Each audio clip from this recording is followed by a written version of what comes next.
Hello दोस्तों, आशा करता हूँ आप सभी अच्छे होंगे और आप लोग अपनी तैयारी में जुड़े हुए होंगे। रेलवे में टेक्नीशियन 2024 के लिए फॉर्म भराना बहुत ही जल्द शुरू होने वाला है। इस वीडियो में हम लोग बात करेंगे कि टेक्नीशियन 2024 में कौन कौन से कैंडिडेट फॉर्म डाल सकते हैं।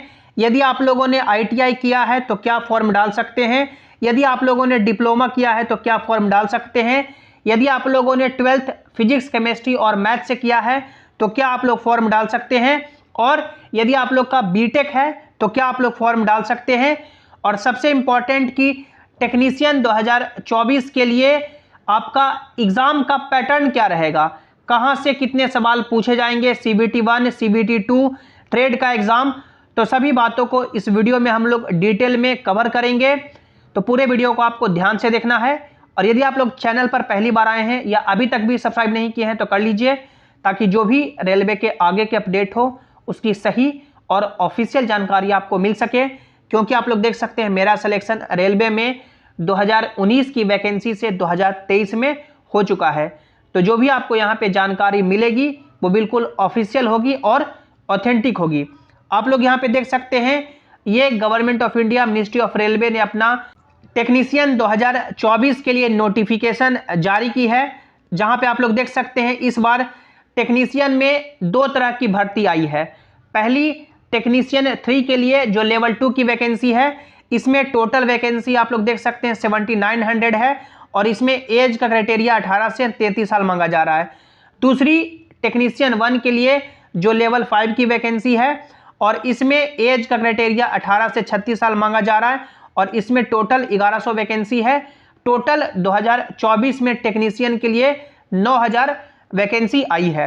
अब हम लोग यहाँ पे बात करने वाले हैं कि टेक्नीशियन 3 के लिए और टेक्नीशियन 1 के लिए क्या एलिजिबिलिटी क्राइटेरिया है और कौन कौन से कैंडिडेट फॉर्म डाल सकते हैं।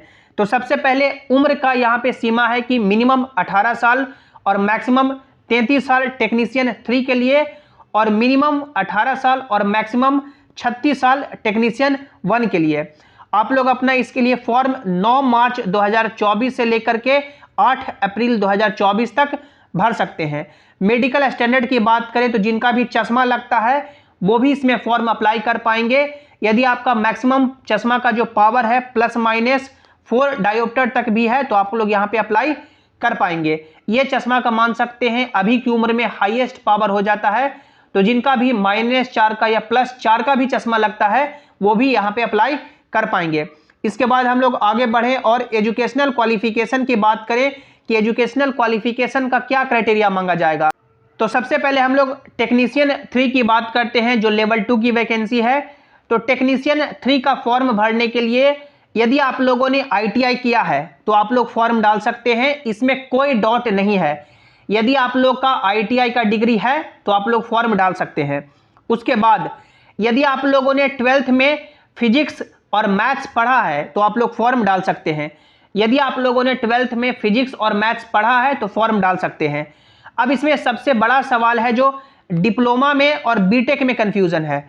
तो देखिए, डायरेक्ट डिप्लोमा के बेसिस पे आप लोग यहाँ पे टेक्नीशियन में कोई भी भर्ती नहीं है, आप लोग डायरेक्ट डिप्लोमा के बेसिस पे नहीं भर सकते हैं। उसके बाद डायरेक्ट बीटेक के बेसिस पे आप लोग नहीं भर सकते हैं। लेकिन यानी डिप्लोमा या बीटेक कौन कैंडिडेट करेगा? जिसने 12th में PCM लिया है यानी फिजिक्स केमिस्ट्री और मैथ्स पढ़ा है वही डिप्लोमा या बीटेक करता है। तो आप लोग डिप्लोमा किए हैं और यदि आपका 12th में यानी PCM सब्जेक्ट रहा है फिजिक्स केमिस्ट्री मैथ्स तो आप लोग यहाँ पे भर पाएंगे। और बीटेक कौन कैंडिडेट करेगा? डेफिनेटली इंजीनियरिंग वही करेगा जिसका 12th में फिजिक्स केमिस्ट्री मैथ रहा है। यानी बीटेक वाले जिन्होंने यानी कि 12th में PCM पढ़ा है फिजिक्स केमिस्ट्री मैथ वो भी अप्लाई कर पाएंगे। यानी डायरेक्ट डिप्लोमा के बेसिस पे आप लोग नहीं अप्लाई कर पाएंगे, डायरेक्ट बीटेक के बेसिस पे नहीं अप्लाई कर पाएंगे। लेकिन 12th में जो आपका सब्जेक्ट PCM रहा है उसके बेसिस पे डिप्लोमा वाले भी अप्लाई कर पाएंगे और 12th में PCM के बेसिस पे बीटेक वाले भी अप्लाई कर पाएंगे। तो सिंपली यही है कि ITI है तो आप लोग फॉर्म डाल पाएंगे, 12th में PCM सब्जेक्ट रहा है तो फॉर्म डाल पाएंगे। इसके अलावा आपके पास कुछ भी डिग्री हो, PhD भी क्यों ना हो, आप लोग उसके बेसिस पे नहीं अप्लाई कर पाएंगे। सिर्फ 2 चीज के बेसिस पे अप्लाई कर पाएंगे, ITI और 12th में पीसीएम के बेसिस पे। तो आई होप आपको एजुकेशनल क्वालिफिकेशन का एलिजिबिलिटी क्राइटेरिया समझ में आ गया होगा। ये आपका टेक्नीशियन 3 के लिए है। उसके बाद टेक्नीशियन 1 की बात करें, जो सिग्नल मेंटेनर के लिए पोस्ट आया है। तो यदि आप लोगों ने ग्रेजुएशन साइंस से किया है और स्पेशली साइंस में आपका फिजिक्स सब्जेक्ट रहा है, उसके बाद यदि आप लोगों ने मैथ से किया है, उसके बाद यदि आप लोगों ने इंजीनियरिंग किया है इलेक्ट्रॉनिक्स से या कंप्यूटर साइंस से, तो ये जो सब्जेक्ट है, इन सभी सब्जेक्ट से यदि आप लोगों ने ग्रेजुएशन किया है और आप लोग का इंजीनियरिंग भी बीटेक रहा है जो आपका टेक्निकल फील्ड से, तो आप लोग यहाँ पे सिग्नल मेंटेनर जो टेक्नीशियन 1 की भर्ती है उसके लिए आप लोग अप्लाई कर पाएंगे। तो ये आपका एलिजिबिलिटी क्राइटेरिया है। इसके बाद हम लोग बात करें कि एग्जाम का पैटर्न क्या रहेगा। तो देखिए, टेक्नीशियन में आपको 2 एग्जाम देने होंगे। सबसे पहला CBT 1 यानी कंप्यूटर बेस्ड टेस्ट 1 होगा, जो एलिमिनेटिंग राउंड होगा। एलिमिनेटिंग कहने का क्या मतलब हुआ कि यदि आप लोग CBT 1 का कट ऑफ क्लियर करेंगे तभी आप लोग अगले स्टेज CBT 2 के लिए पहुंच पाएंगे। यदि CBT 1 में आप लोग यदि फेल हो जाते हैं, कट ऑफ नहीं क्लियर कर पाएंगे, तो आप लोग यहीं से बाहर हो जाएंगे।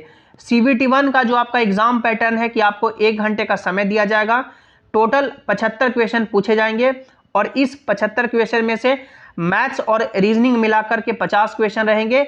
और यहाँ पे आपका जो मैथ्स है वो बिल्कुल 10th लेवल का रहेगा। उसके बाद साइंस और जनरल अवेयरनेस की बात करें तो टोटल 25 क्वेश्चन पूछे जाएंगे।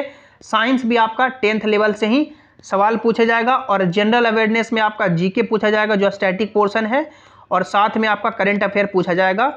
तो ये आपका CBT 1 का एग्जाम पैटर्न है। यानी इसके बाद CBT 1 का यदि आप लोग कट ऑफ क्लियर करेंगे तो आप लोग CBT 2 के लिए एलिजिबल होंगे। अब CBT 1 का क्या कट ऑफ जा सकता है, तो देखिए इस बार एक्सपेक्टेड है कि यदि आप लोग यानी कि CBT 1 में लगभग मान के चलेंगे कि यदि 55 प्लस सवाल सही कर देते हैं, यानी एग्जाम में 55 प्लस सवाल सही कर देते हैं, तो आप लोग CBT 1 का कट ऑफ आसानी से क्लियर कर लेंगे और CBT 2 के लिए एलिजिबल हो पाएंगे। CBT 2 के एग्जाम पैटर्न की बात करें तो CBT 2 में आपका 2 एग्जाम होगा, पार्ट ए और पार्ट बी। पार्ट ए क्या है, तो पार्ट ए में आपको 1.5 घंटे का समय दिया जाएगा। टोटल 100 क्वेश्चन पूछे जाएंगे, मैथ्स और रीजनिंग मिलाकर के 60 क्वेश्चन। साइंस में सबसे ज़्यादा यानी फिजिक्स से सवाल रहेंगे, इंजीनियरिंग, ड्राइंग, जनरल अवेयरनेस मिलाकर के 40 क्वेश्चन। यही आपका जो 100 क्वेश्चन होगा 100 नंबर का, इसी के बेसिस पे आपका मेरिट डिसाइड होगा। उसके बाद CBT 2 में ही पार्ट बी आपका ट्रेड का एग्जाम होगा। ट्रेड क्या होता है, यानी आप लोगों ने ITI कौन से ट्रेड में किया है या आप लोगों ने 12th लिया है तो आप लोगों ने ट्रेड का एग्जाम देने के लिए कौन सा ट्रेड सेलेक्ट किया है, तो वो आपका ट्रेड का एग्जाम होगा जो क्वालिफाइंग इन नेचर है। आपको यहाँ पे भी यानी 75 क्वेश्चन पूछे जाएंगे, 1 घंटे का यानी 60 मिनट का समय दिया जाएगा और इसका जो यानी क्वालिफाइंग मार्क्स है वो आपका 35% है। 75 यानी कि नंबर का 35% आप लोग यदि नंबर स्कोर करेंगे तो आप लोग यहाँ पे क्वालिफाई कर जाइएगा। मेरिट आपका इसी 100 नंबर के बेसिस पे बनेगा और आपका यहाँ पे इसी के बेसिस पे आपको जॉब दी जाएगी। आई होप आज का वीडियो आपको अच्छा लगा होगा। जो भी टेक्नीशियन के रिगार्डिंग आपके मन में डाउट होंगे वो क्लियर हो गए होंगे। कोई भी मन में आपके डाउट है, कोई भी क्वेश्चन है, आप लोग नीचे कमेंट में जरूर रखिएगा। वीडियो को लाइक कीजिएगा, अपने दोस्तों के साथ शेयर कीजिएगा और सभी इंपॉर्टेंट अपडेट के लिए आप लोग टेलीग्राम जेसिंग क्लासेस से भी ज्वाइन हो जाएं, ताकि जो भी अपडेट हो, जो भी नोटिस हो, यहाँ पर आपको मिल सके। लिंक आपको नीचे डिस्क्रिप्शन में दे दिया गया है या आप लोग टेलीग्राम पे जेसिंग क्लासेस सर्च करके भी जुड़ सकते हैं। मिलते हैं अगली वीडियो में। Thanks for watching, have an awesome day.